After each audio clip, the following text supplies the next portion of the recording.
രാഹുൽ മാങ്കൂട്ടത്തിനെതിരായ ലൈംഗികാരോപണ പരാതിയിൽ അന്വേഷണ നടപടികളിലേക്ക് കടന്ന് ക്രൈംബ്രാഞ്ച്. ആരോപണങ്ങളിൽ മാധ്യമപ്രവർത്തകരിൽ നിന്നും വിവരങ്ങൾ ശേഖരിക്കും. രാഹുൽ മാങ്കൂട്ടത്തിൽ ഗർഭഛിദ്രത്തിന് നിർബന്ധിച്ചതുമായി ബന്ധപ്പെട്ട ശബ്ദരേഖയിലെ യുവതിയെക്കുറിച്ചുള്ള അന്വേഷണത്തിന്റെ ഭാഗമായാണ് നീക്കം.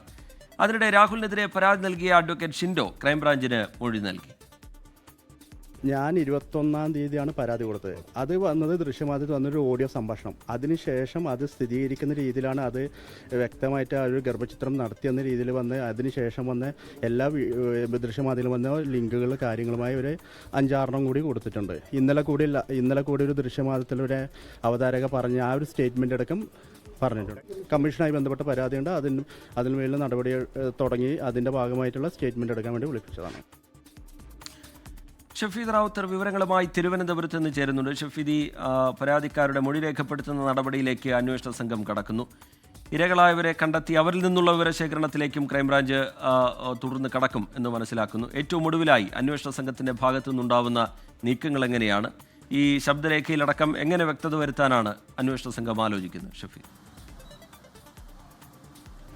രജിത്ത്, രാഹുൽ മാങ്കൂട്ടത്തിനെതിരായിട്ടുള്ള ലൈംഗിക ആരോപണ വിവാദത്തിൽ ഇതുവരെയും അന്വേഷണ സംഘത്തിന് മുന്നോട്ട് പോകാനുള്ള ഒരു പാത്ത് വേ കിട്ടിയിട്ടില്ല. കാരണം തേർഡ് പാർട്ടി പരാതികൾ മാത്രമാണ് ഇതുവരെ ഉണ്ടായിട്ടുള്ളത്. പക്ഷേ ആ തേർഡ് പാർട്ടി പരാതികളിൽ, സംസ്ഥാന പോലീസ് മേധാവിക്ക് ലഭിച്ച തേർഡ് പാർട്ടി പരാതികളിൽ ഇന്ന് അഡ്വക്കേറ്റ് ഷിൻഡോ എന്ന് പറയപ്പെടുന്നയാളുടെ മൊഴി, പ്രാഥമിക മൊഴിയെടുപ്പ് അതിന്ന് ക്രൈംബ്രാഞ്ച് പ്രത്യേക സംഘം നടത്തിയിട്ടുണ്ട്. അപ്പോഴും ഏതെങ്കിലും തരത്തിലൊരു ഡയറക്റ്റ് പരാതിക്കാർ വരുമോ എന്നുള്ളതായിരുന്നു ക്രൈംബ്രാഞ്ച് നോക്കിയിരുന്നത്. പക്ഷേ അതുവരെയും എത്താത്തൊരു സാഹചര്യത്തിൽ പരാതിക്കാരെ അങ്ങോട്ടേക്ക് സമീപിക്കാനാണ് നിലവിലിപ്പോൾ ക്രൈംബ്രാഞ്ച് അന്വേഷണ സംഘം തീരുമാനിച്ചിട്ടുള്ളത്. ഇതിന്റെ ഭാഗമായിട്ടാണ് ഈ ഗർഭചിത്രവുമായി ബന്ധപ്പെട്ട ശബ്ദരേഖ പ്രചരിച്ചിരുന്നു. ആ ശബ്ദരേഖയിൽ പറയുന്ന യുവതിയെ കണ്ടെത്താനുള്ള ക്രൈംബ്രാഞ്ച് സംഘത്തിന്റെ നീക്കം. ഇതിന്റെ ഭാഗമായി കഴിഞ്ഞ ദിവസങ്ങളിൽ, അതായത് ആ പെൺകുട്ടിയെ കണ്ടിരുന്നു എന്നടക്കം പറഞ്ഞ ചില മാധ്യമപ്രവർത്തകരുണ്ട്.